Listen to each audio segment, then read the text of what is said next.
Welcome back to Sip and Chat, where we spill the tea on life lessons. I'm Anna. And I'm Teresa. To this episode, today we're talking about dating versus marriage. Yes, because as you know, there are two different things when you date someone than when you are married to someone. Dating can sometimes be, us meeting someone and, seeing what they have to offer. But I feel like one of the things that we tend to do is that we don't appreciate the person for who they are. So sometimes we tend to want to change someone into something that they aren't. And I feel like as women, we do that a lot more. I know sometimes you want your husband to do this, or you want them to be this, or you want them to be like, you see the cutesy maybe in your, friend's relationship and you also want that. And then you're like, well, why don't you do that? I would like for you to do that. But in all honesty, we have to learn to appreciate the individual because sometimes, yes, they might not be that person, but they might have something else to offer. And some things just isn't for everyone. Like maybe that person really isn't for you. And instead of trying to force it, you kind of need to pull back and be like, okay, hold up. And I think that comes with getting to know yourself first before you get into a dating stage to potentially get married, because you date to get married. And so I feel like if you really filter out those things and you really just see for who they are for who they are. Does that make sense? Who they are for who they are. Instead of trying to make something out of them of what they're not. Yeah. I mean, sometimes I know for sure, even because I can even say it can spill over into your marriage as well. Yeah. Because sometimes you see things and you're like, well, why don't you do that? And they're like, I've never done that. Why would I do that? And it's frustrating because to you, it's like, well, do they not love me? Yeah. But I feel like in that stage, you're trying to figure out if you have the same morals, if you have the same beliefs, if you have the same culture, because even with families mixing, it's kind of different. Even you can normalize, what's it called? Not normalize, categorize different Hispanics, and you have different cultures within you do. Those Hispanics, or even African Americans. There's different types of African Americans, or even white people. You have the country, and you have the sophisticated, or your city, or your you have a difference. Yes. And I think dating is for that, to figure out where you want to be in life. And if you don't figure that out before you get married, that's something that just totally goes down the drain. Yes. I feel like dating in that aspect is really good because you really do get to know each other. We also talk about, just let them be. Sometimes it's really good, especially during your dating stage, to let that person show you who they are. I know when you're young, you want to I want this person to be like this. I want them to do this. I want them to talk about this. You know what I think when I hear that? It's like you're trying to make them your husband when you're still in the dating phase, and it's not that you're there yet to be like, oh, you always have to be by my side. Because I feel like when you're dating, you have this urge to want to be with that person all the time, especially if you get to the love stage. And when you get to the love stage, you're like, dang, I really want to be with this person full time, every single second of my life. But whenever, like you say, let them be. Because then you figure out if whenever they're not with you, are they still holding the same morals, the same values, and the same perspective of you? And are they still talking the same way about you when you're not? Yeah. And I know for a fact, you can also cut their inspiration. Because it could be that they like to do something, but because you're not a fan of it, or because you're not, this is not my thing, And sometimes you tend to mold and cut that inspiration, and then you wonder where, that spark is, where that light is, and you're like, what happened? But in general, like I said, I feel like it happens more in women than what I see in men. I'm not saying that, it's just women, because I've seen it happen both ways, but I do see it a little more in women. We tend to it's like when we shop how we want things and how we like things. Same thing when you date. It's how you like things and how you want things. But sometimes you don't realize that by them expressing themselves, you actually learn new things about you. Like, for instance, I know for me and Hugo, when we did date, I didn't really have a hard time with have him being himself. I was always kind of like, okay, cool, like I really don't care, like whatever. Yeah. But I did discover with him being himself that, oh, I like that about you, or I like how you do this, or I like the aspirations that you have. Like, he taught me a lot of things that I was like, I never, wouldn't even think of, because we're all stuck in our own little world and our own little needs and stuff like that. So that it was nice to see that, but I got to see himself for who he was. And it's why I decided, this is who I want to be with. Because, if it would have been someone that I'm like, yeah, our ideas, our wants, nothing is. I'm like, you know what? I don't really think this is going to work out. And I do think it's important to figure that out in dating stages, because whenever you figure out you need someone to have a clear mindset, or a clear purpose of their life and a clear future for their life, so that you're not just running around trying to figure it out. So I think that's in dating stages where you figure that out. You let them be, and then you have those hard conversations where maybe it can turn into a potential marriage, and maybe it's time to go our separate ways. Yeah. I've always said dating, it's like having your best friend, because when you have your best friend, you know who they are. You know how they are when they wake up. You know what ticks them off. You know their likes, their wants. I know, for instance, my best friend, I know, who she is, how she likes things. And I accept whatever, she wants, or whatever she is. I don't have to go and say, I don't like you that like this. I need you to change, because it wouldn't work. Like, that friendship would not be there. Like, it would always be a constant, tension there. So I always tell people, date like your best friend.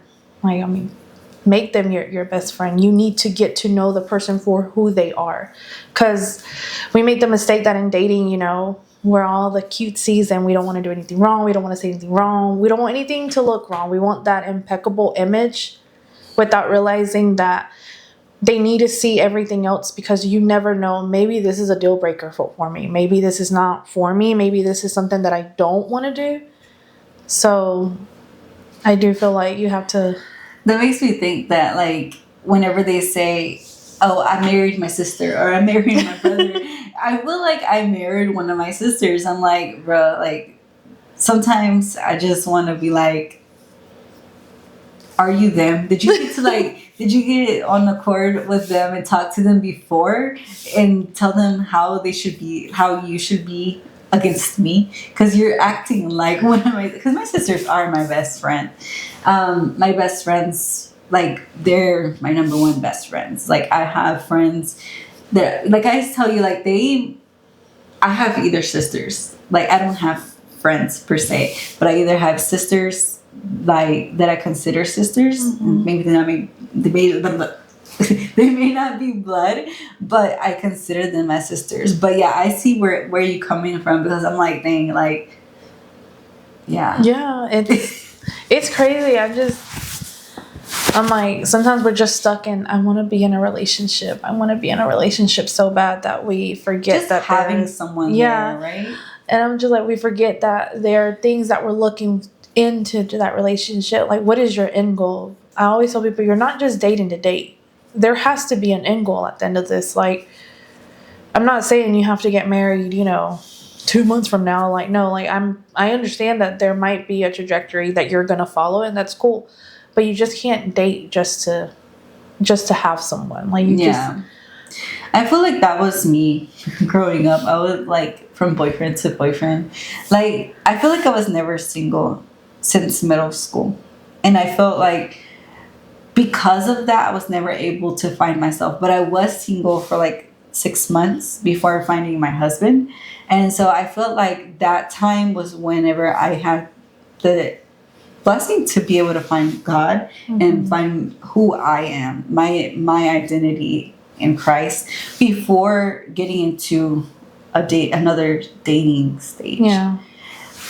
And see, my problem was I treated people like my friends, like my best friend. Like, you really, like, I guess I didn't understand the concept of, a boyfriend. I was kind of like, cool. Like, we have the same cool interests. It never lasted very long. I do feel like I had maybe 2 relationships that did last a pretty long time. One that was, honestly, looking back, I'm like, what were you thinking? But I mean, I do understand at the moment there was a lot of trauma going on around me. So I feel like in that moment, it was me more of finding someone that I could like relate to. Maybe. Yeah. Or just knowing that someone was there, that someone wasn't going to leave me, in other words.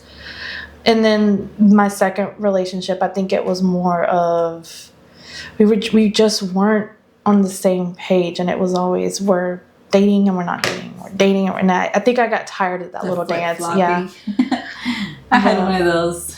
They're not fun at all. It's so like I'm just like, what do you want from me? Like, for me, cheating is one thing that I do not tolerate. And I got accused of cheating in one of my relationships. And I was like, I would never, ever. Like, and that's why we broke up. But thankfully, because at this point, if I was with that person, it would have been disaster. Hey. Because I think you figure out what you don't want when you date. And I'm just like, man, like, I feel like I just had lack of identity. And like you said, just wanting that friend, that person that you can talk to when you needed it. Yeah. I know for me, once I dated Hugo, that was, I mean, if you ask anybody, honestly, I think about it sometimes. I'm like, how did we even get to the idea of getting married? After 6 months. Yes, like, I was that like. That just blows my mind. I don't know. Like, I think it works for some people, right? And it just blows my mind that maybe because my story is different. And I had an experience of 8 years of dating and then getting married, almost 2 years married. And I'm just like, how do you get married? But I feel like a lot of the times when you're older, it's maturity. But at your age, girl, I know. Girl, it was a Tuesday, y'all. A Tuesday. It wasn't even like a weekend or something. It was a Tuesday. And I remember I had told no one. And I told a single soul. I think the only people that knew at the time were, of course, our parents and our pastors. Because I still remember that we talked to pastors first before even deciding to tell our parents.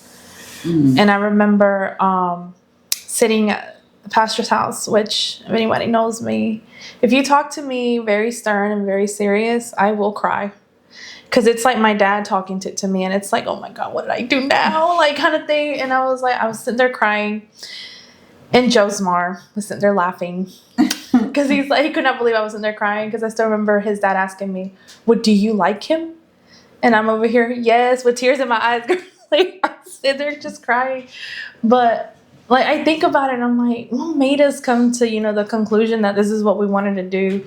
I do remember I was sitting there thinking to myself, if pastors say no, if we don't get their blessing, then maybe I'm crazy. That's all I could think of. Like, I was like, maybe I'm crazy. Like, I don't know what's wrong with me. But I still remember whenever they said yes, and then I remember looking at his wife, and I was like, well, how do I tell my mom and dad?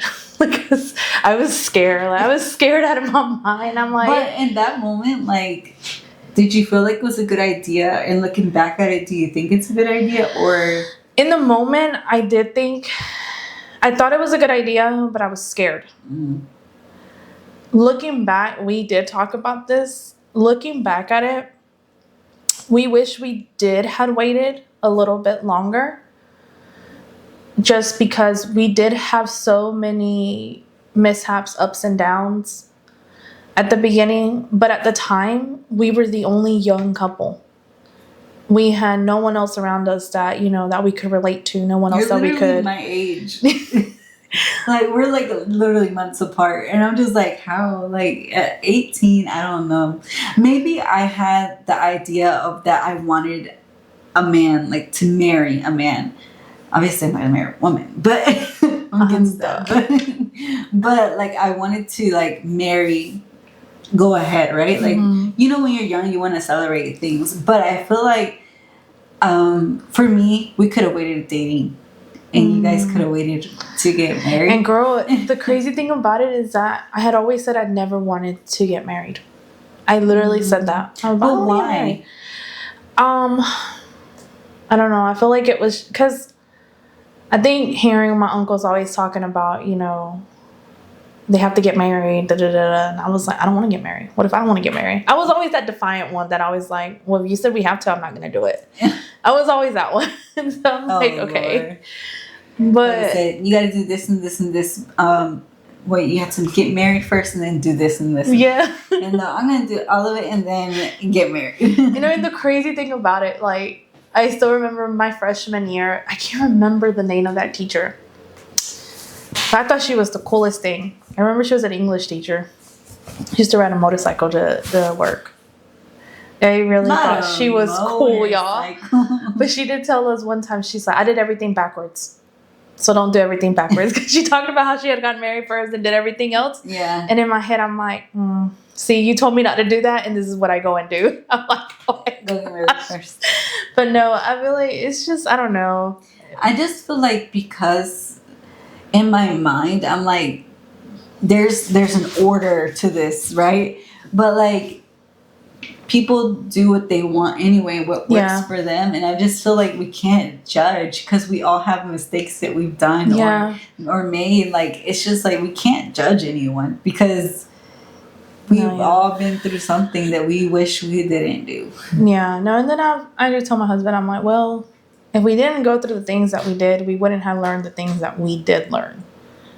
Because I feel like with every challenge, with every failure, because even through our failures, we've learned a lot of things about us as much as we learn about, one another. But just in life in general, like, there are things that we have been able to be like, hey, I would go a different way if I were you about this. I'm like, we've gone down that road. It's not something you want to do. So sometimes we can relate with people now a little bit more. But I feel like when you're young, especially at 18, 19, maybe when you're like 22, 23, you're starting to get mature enough to know that what's right and what's wrong and that you want to do right by your life.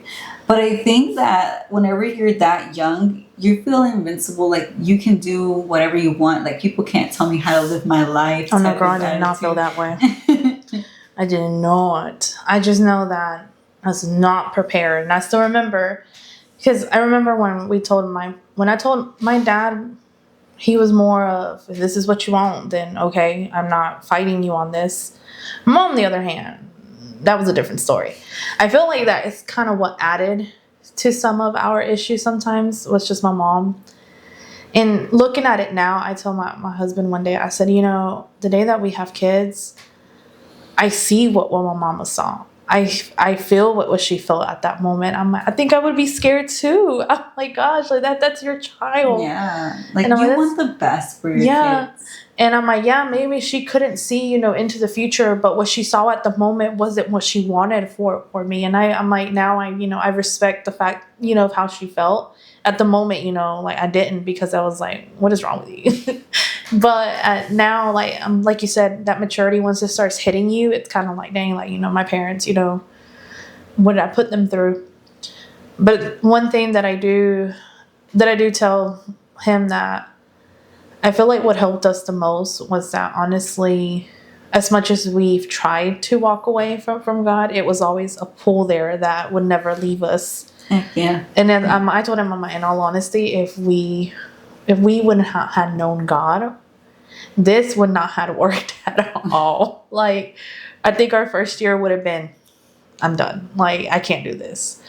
But I do tell him, I said, I do think the people that we did meet and try to somewhat help us and try to understand us, and the people that had the patience to actually, be there and be like, hey, I'm telling you, that this is time. this is gonna work. It's a process. And I'm like, but I do tell him, I said, it's been a journey. For sure. But yeah. We also talk about, like, when you're dating, as I was saying earlier, what is your intention with it? Because some people, I feel like, especially now, dating is just dating. Like, it's no matter. Like, there's no end goal. I feel like marriage is getting lost in a sense of you're not, people are not as excited about marriage as they used to be. And I've seen that a lot. And it's so sad to me, because I'm like, you don't understand I'm like, I feel like that's because people have gotten hurt. yeah. I feel like it's also because of what they've seen growing up. And I also think that that's because of how they were treated by certain men. I think that sexual abuse is one of them that drive people away from refraining to get married. It's something that's maybe not talked about, but it does happen, and sometimes it can make you mad against men. Yeah. Or the opposite sex, pretty much, because we don't hear it very often, but sometimes women do things that they shouldn't. To men, and so, or to boys, so I feel like they grow up, thinking that if that happened to me, why would I try to be with the opposite sex? And so I think it's hurtful in the moment, but I just think that's why some reasons why people don't tend to get married nowadays. Yeah, I've also seen that the way that household works can really cause a really big issue on how you see marriage. That's one thing that me and Hugo did sit down about one day, and we said that before, as we're working, towards the end goal of, having a child, one of the things that we want to work on are the things that we did not like in our home lives.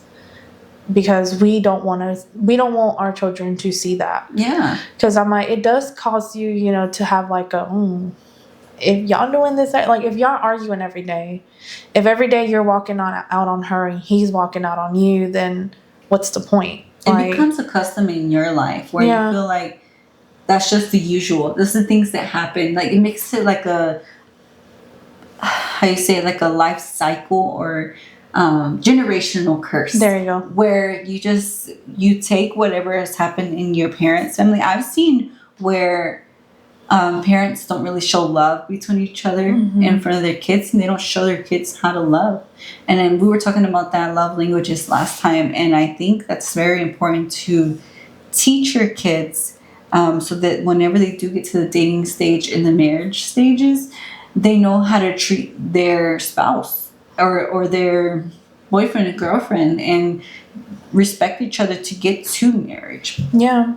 And also, once you get to that dating stage, know that it's not always going to be cupcakes and rainbows. There's going to come moments where things are going to happen and it's going to hurt, but you don't need to walk away with the sour taste in your mouth. Like, you need to make sure that, okay, this happened. Why did it happen? And what can I do to prevent this from happening? Let's get to the bottom of this. Yeah, because if you carry this on to your next relationship, rather you hurt the other person, and then it's just a cycle that continues. Or, you're self-harming yourself because you're looking out for red flags that aren't there, but you just happen to have it there because it happened in that last relationship. And it's like, no, you need to learn to heal before you move into like another relationship. I think that was my mistake, like getting cheated on and like 6 months later getting into a relationship. I feel like it did hinder like my husband's and I's relationship at the beginning.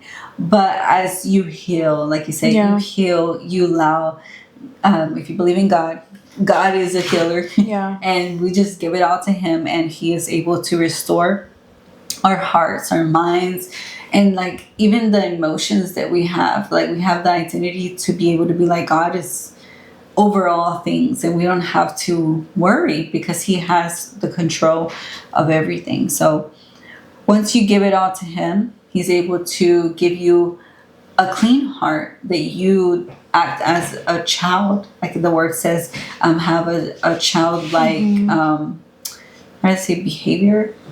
Mind. Yeah, the mind of like mindset. A child. Yeah. So like you basically, what that means is that you forgive easily. Yeah. And you don't allow that to continue, because if it does get to something like, physical abuse, whatever it may be, like verbal abuse is even very common and people take it lightly. Verbal abuse is something that you should be talking gentle to each other. Yes. But sometimes verbal abuse is something that is very common, or physical, even drug abuse. Like it can happen whenever problems happen between I mean, marriages. Just like always keep in mind that every action has a domino effect. Well, it does. It have like a reaction. Rather if it's a good reaction or rather it's a bad. It doesn't matter. Anything you do in this life has a reaction, and whether we like it or not, even as Christians, we have to realize that yes, you might be a child of God and everything, but it doesn't give you this free card to do whatever you want and hurt or do things that you're not supposed to, and then expect not to get any kind of reaction or consequence from it. Like, no, that's not how it works. Like, God promised to be there with you through it all.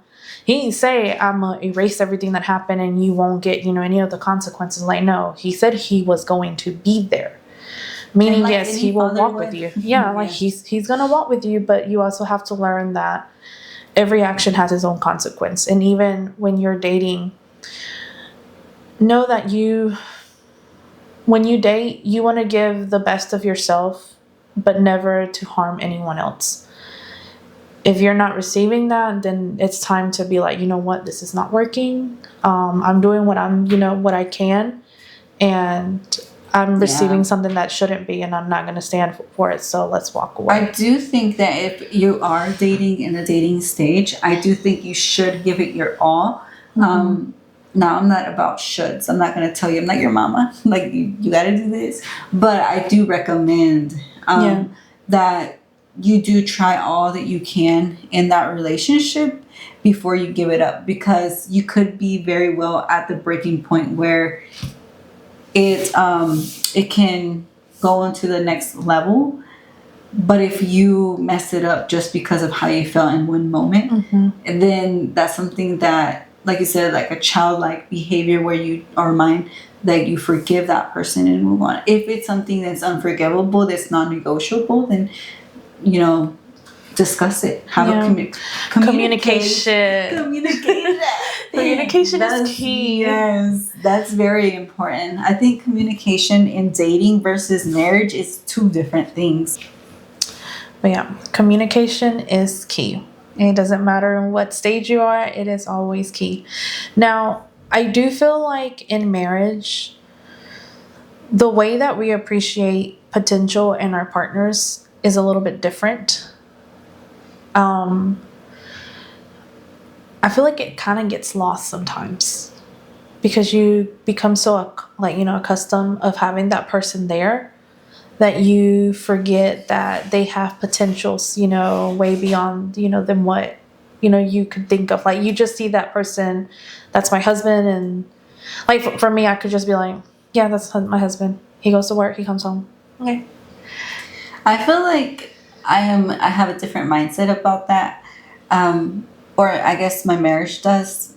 My husband and I, we have a different mindset because I think our potential is pushed in marriage, because I feel like if you don't push each other to get better, so like he pushes me on some things that he is strong in, like he goes to the gym and he tries to eat healthier, so we meal prep and he pushes me to go to the gym. Hey, why don't you go to the gym? You want to get out the house? Like, go.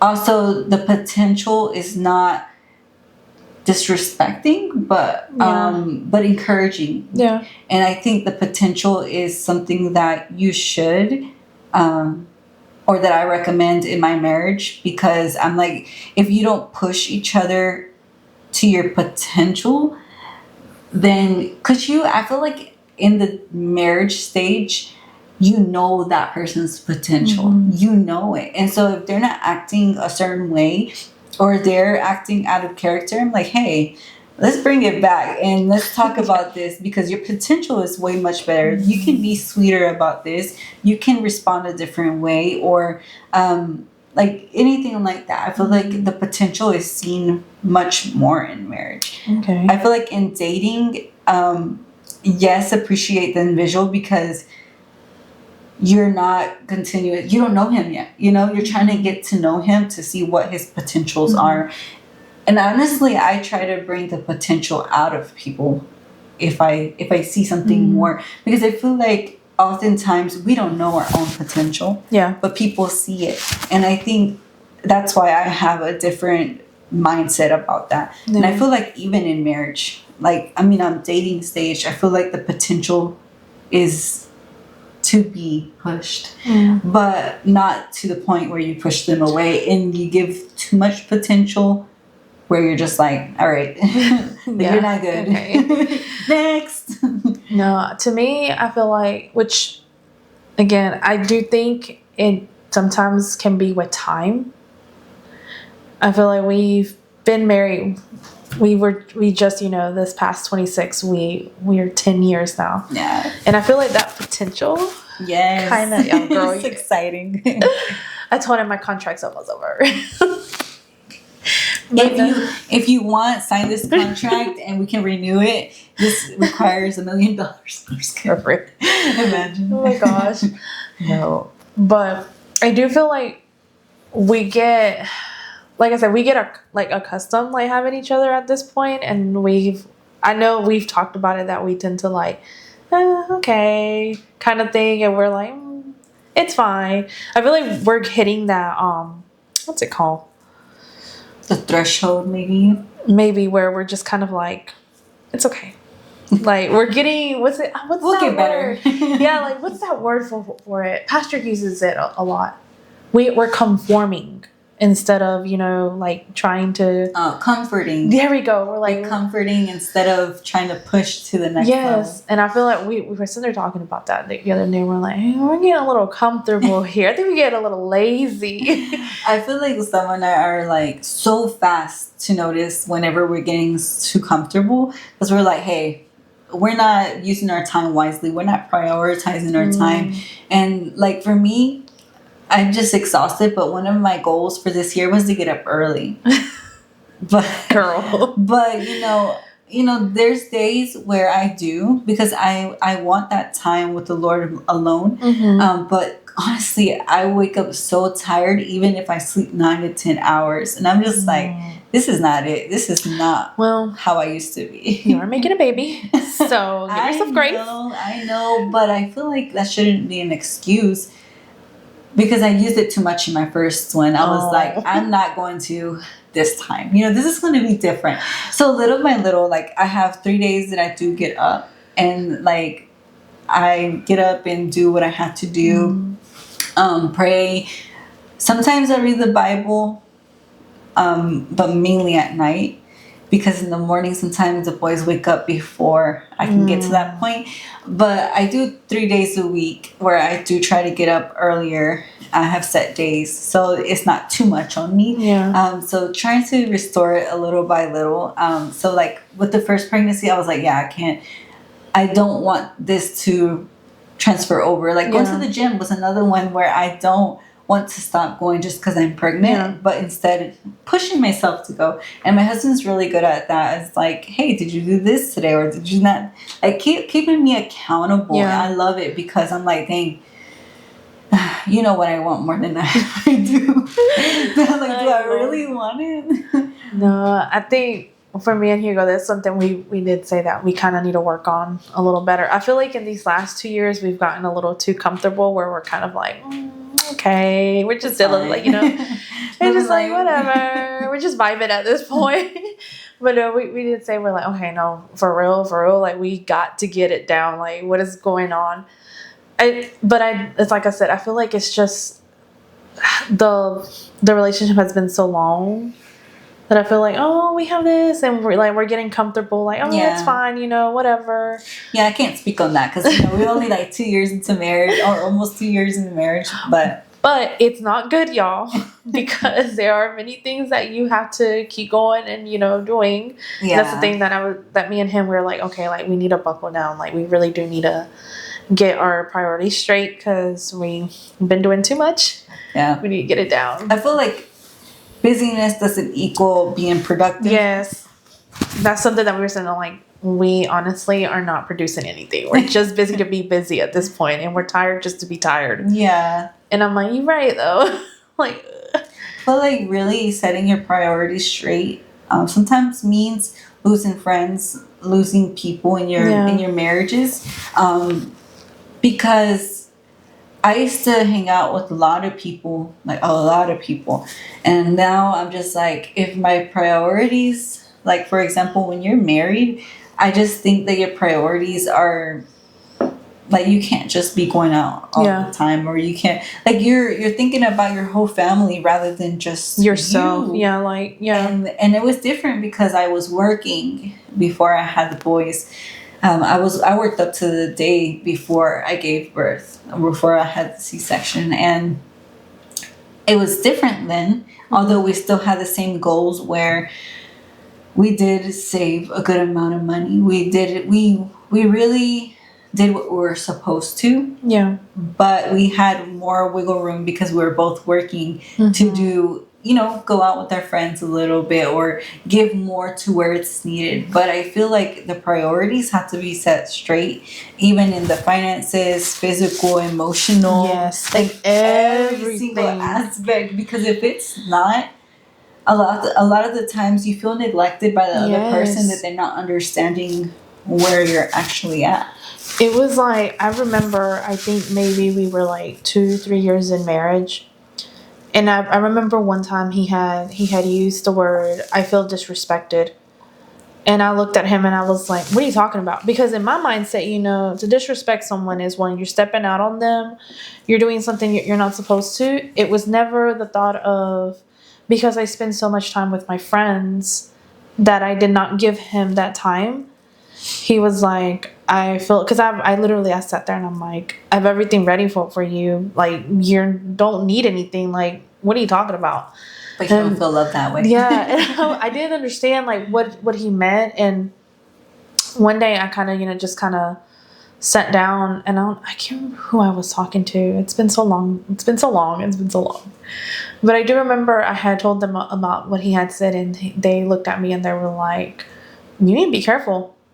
They're like, you don't want to sit there and lose your marriage over something that you did not fix that was so small. Yeah. And I was just like, the pettiness and the pride in us can win sometimes. Yes, and it really did hurt me because I expected that person not to say something like that. But in that moment, it kind of like, I was like, but I don't understand. But like, you wanted the truth, right? Yeah, the truth hurts sometimes, y'all. But I really didn't like. I wasn't understanding, and I remember I went to him and I told him, I said, I don't understand what you mean by you feel disrespected. This is when we got into that detailed like explanation of, you're always out, you're never home. I come home, you're not here. Like, yes, maybe my food is ready, maybe it's already in a plate, all I have to is warm it up, but what's the point? I'm not gonna sit here and eat alone. You're always doing this, you're always doing that. And I started to realize that, yeah, I'm sorry. Right. I'm sorry. I guess you're right. Yeah, I'm sorry. But marriage, y'all, marriage is just, it's crazy how... It's a roller coaster. Yeah, like, it's so many different things that it just really entails. And it's very beautiful. It is, I'm not going to say it's the easiest thing. You can have the most perfect marriage that you want, but at some point, there's always going to be a different perspective, which is what makes the marriage unique. It's what makes it work. I always tell him, there are things that I don't see that you do see, and sometimes he has to correct it, and he has to tell me like, hey, I don't really think what you're doing is okay. Like, he's like, you only see what you want, but you don't see what it's gonna cost. And sometimes I kind of need that, like, okay, realization. Like, yeah, you might be right. Okay. But okay. I think it's oftentimes very hard for us to accept correction by our husbands. Because we are women and we like things done our way. And I think one of the things that we find hard to say, or not all women, but is sorry. Yes. Some will be like, say sorry. No. I'm like, I just say you're right, and then that's it. But like sometimes I find it hard to say sorry. But over the time, I have learned to say, you know what, I am sorry that I made you feel that way. Like I don't ever want you to feel disrespected or feel like you have to walk out of this marriage. But I think it's important to invest in your marriage because when you invest in your marriage, the communication gets better. Yeah. You're more present than just living day by day like roommates. And I just think that it's very important for you to invest in your marriage, to take time alone, to really get to know each other in the season they are in.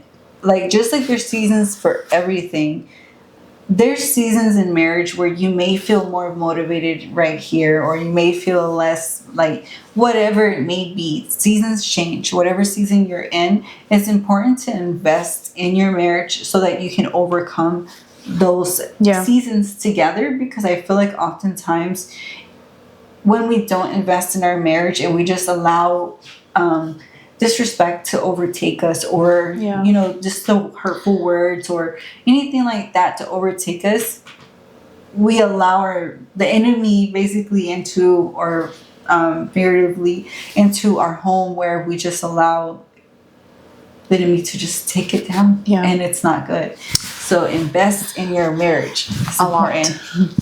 I also think the let them be, it's very nice in dating. To me personally, it's nice in dating. I can let you be and I can see who you are.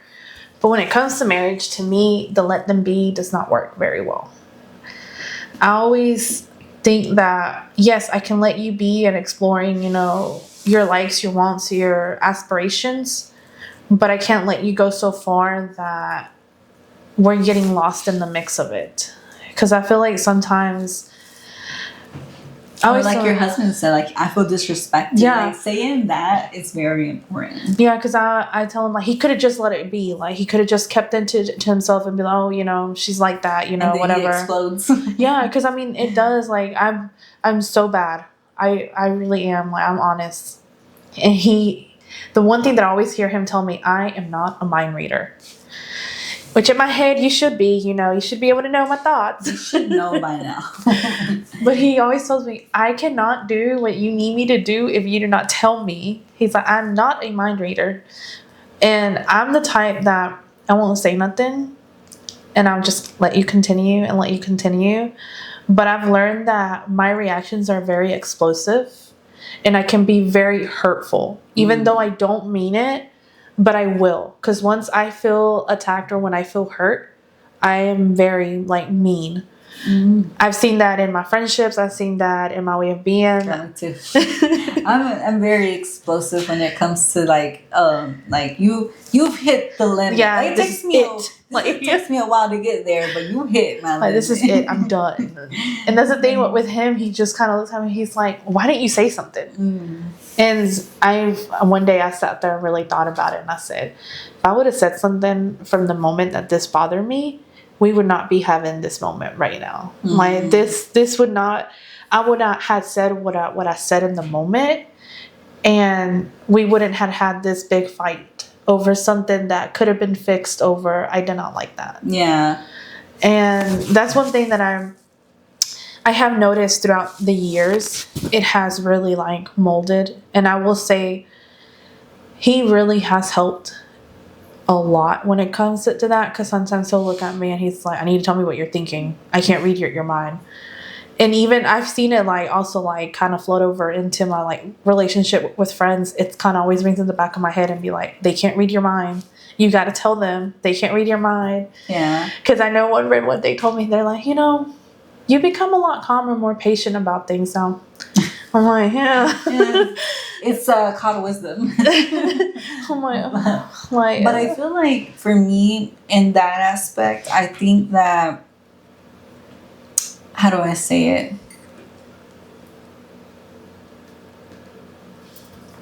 Girl, my mind went blank. Sorry, I had to take a moment of water. My hold on, I need water. What were we talking about? To let them be. But you were saying something specific. Whenever you don't talk about things, I think that over time we become, well, in my marriage, we have become like childlike. Like I said, like just talking about things as we go. But I think the main thing for me right now in this season of my life is that whenever I become overwhelmed with the boys, he can just see it all over my face. He's like, you had a bad day, didn't you? Pick up had on a rough cues. day. There you go. You had a rough day, didn't you? I'm just laying on the couch like this. Like, you have no idea. I look like I just went through like a whole tornado or something because my mind or is blank and my face probably looks all ghosted because I'm just like and especially like if the kids are taking a nap when he gets home and I'm just on the couch laid out, he knows. Like if I'm up and I've done, like he can see that I've done things, I'm like, your kids didn't let me do this and that and that and that,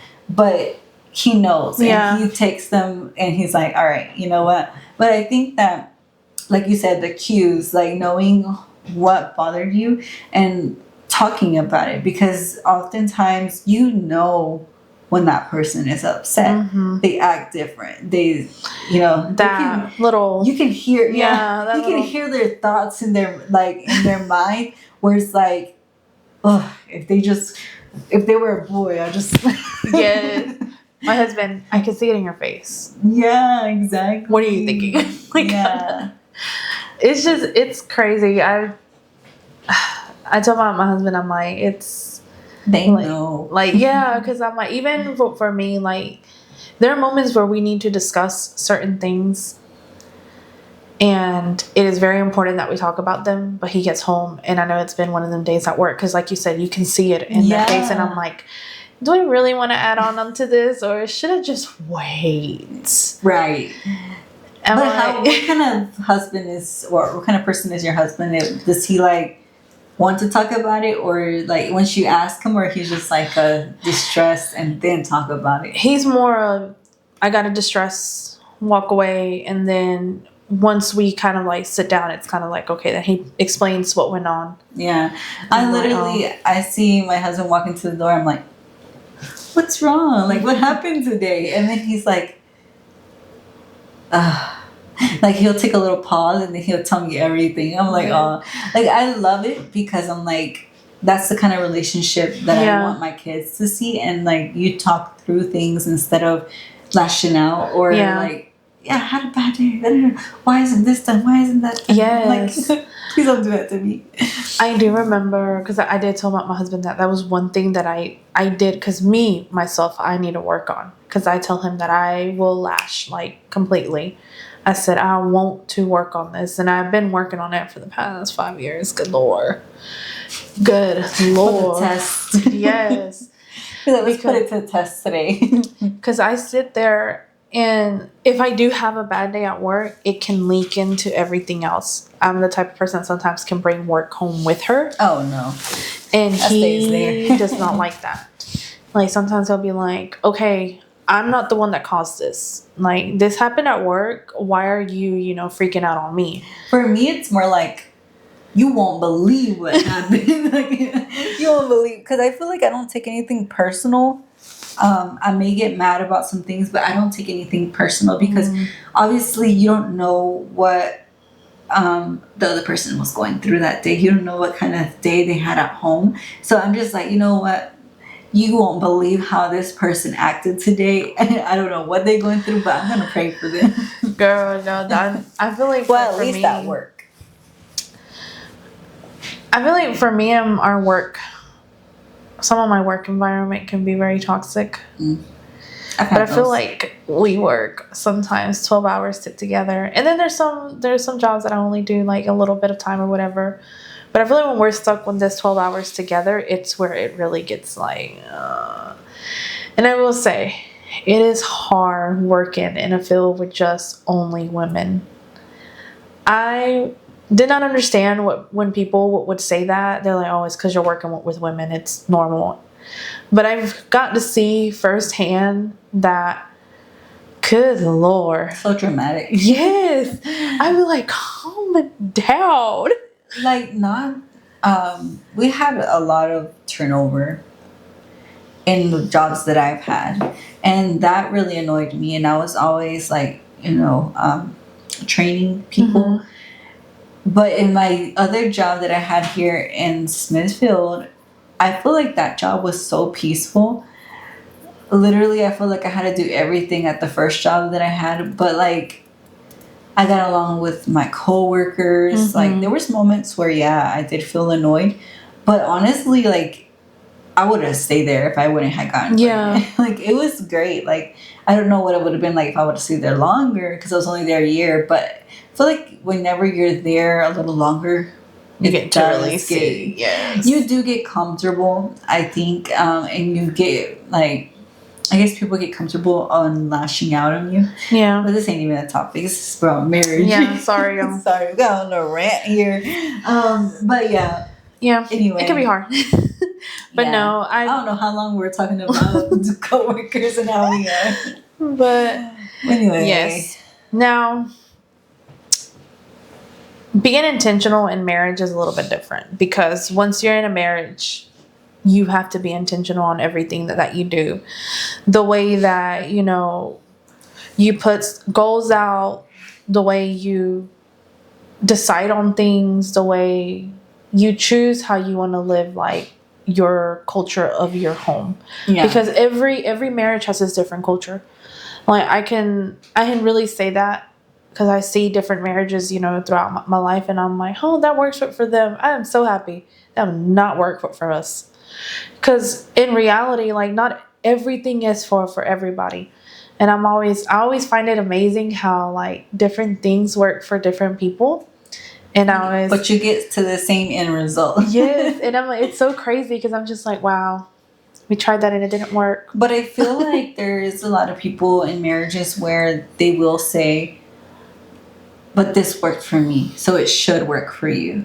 Like, that's it. But you don't know truthfully how that other person is, or like how that marriage it really is. So I feel like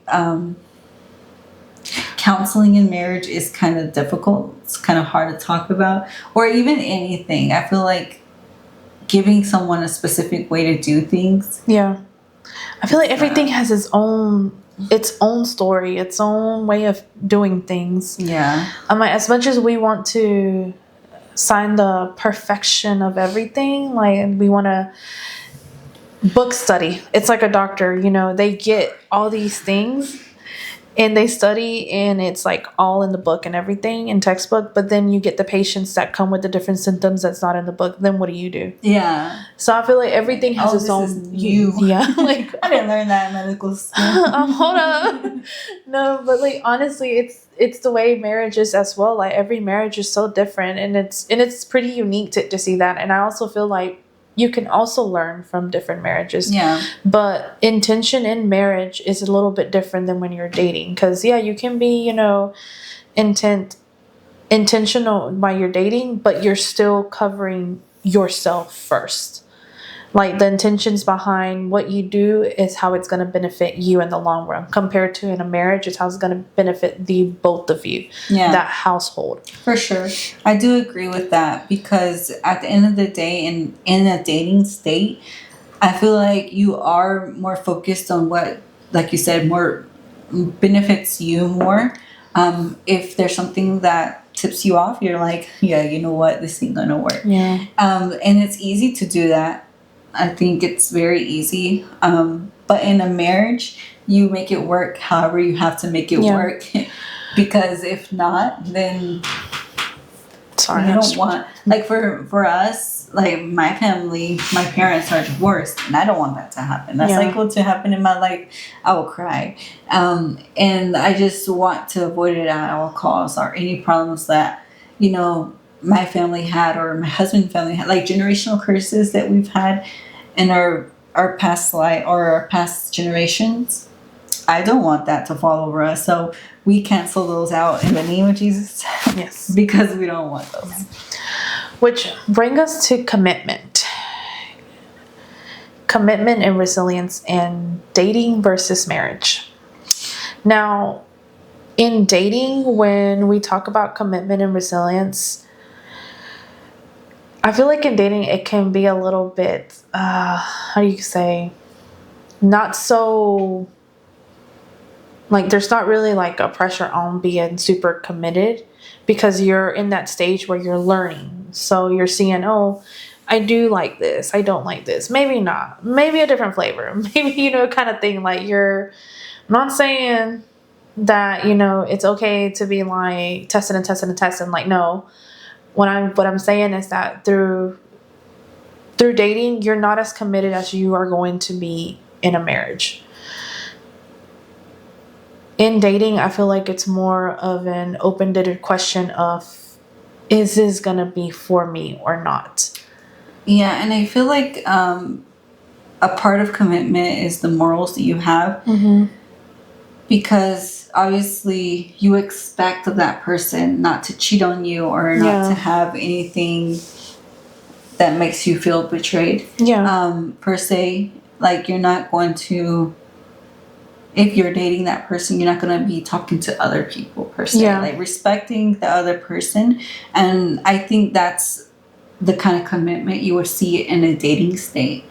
Now with the marriage, it's a whole different thing because you're talking about kids, you're talking about a house, you're talking about bills that you never had growing up. You're talking about like cars that you have to buy, like providing food in the house, like every single thing you have to commit to, and you have to say, this is the one I chose to go through life with. Commitment is so intense in a marriage that is crazy. Like I tell my husband that, for me and him, yes, we're a little more modern than what my parents were. I grew up in a household where my mom didn't work and only my dad, because my dad didn't like it. But his, he always said, I'm the one that provides, I'm the one that does. And I saw that was his commitment. Like, that's what I'm going to do. I remember telling my husband at the beginning of our marriage, because he didn't like the fact that I wanted to work, but I remember telling him, I'm like, I'm not getting a degree just to be sitting at home. Like, this is not how it works for us, and we had to, figure that out.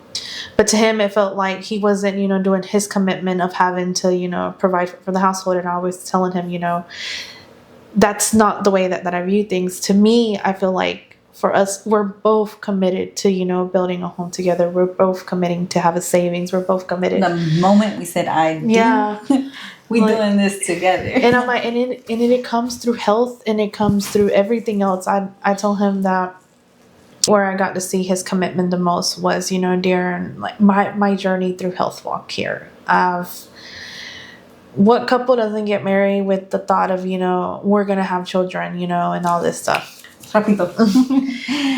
And for us not to be at that stage, I've always, felt a little bit ashamed of, because I'm like, dang, like my body is not doing something that I was designed to, like what's going on.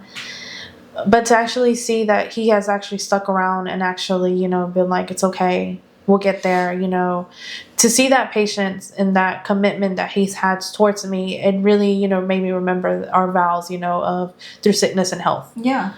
And it's been crazy to see that side of him, because I'm like, dang, like nobody can tell me that my husband, was not, because I've seen it. I know what we're going through. I know that even though sometimes he doesn't want to show that he's hurting on the inside, because there's something that, we both really won't, he's going to be willing to set that aside and be like, no, I'm here for you. Yeah. And I feel like that comes with the faith in God, knowing that at the right moment it will come. And that tests the heck out of our faith whenever there's something that we truthfully like and will cry for, that we want so bad and throw a tantrum if we have to. But God sees our desires and our hearts, and I think that's important to know in a marriage, that when you stand your foundation on Christ and you allow because being committed to God is very important. You put God first and then your spouse.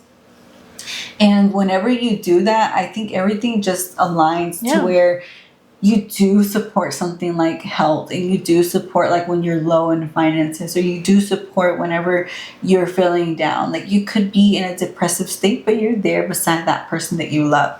Like hopefully not, but like you could feel that way, you know, like. And I think the key word there is love. Yeah. It's like the Bible verses that, you know, we've been running lately. It talks about love. Love is a very powerful thing. It takes us back to Jesus. If Jesus did not love us, he wouldn't, well, if God had not loved us, he would not have given his only son. Yeah. If Jesus did not love us, he would not have died on that cross for us. Because I'm pretty sure that if you were to ask any of us to do that, we'd be like, no. For this whole world that's sinful. No, thank you. And he was only perfect. Well, no.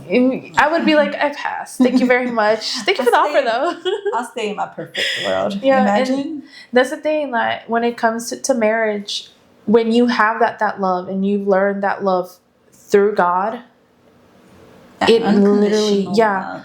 It really does help. Like it really does make you see things a different way. It makes you have a different perspective. Because, like I said, love is a virtue that gives you a lot of different things. Makes you resilient in many things, like a band that stretches and stretches and stretches and never breaks, but you grow and you're able to hit another level of bands. Does that make sense? Like you're just expanding to the point where instead of breaking, you go into the next level. Yeah. And it's like, it's just a beautiful ladder that you crawl together so that you in the end goal, you create this family and this life that you always longed for through the love that you have for each other. And I think it's just so beautiful. Like that makes my heart just melt in the love God has for us and how he designed us to love. Yes.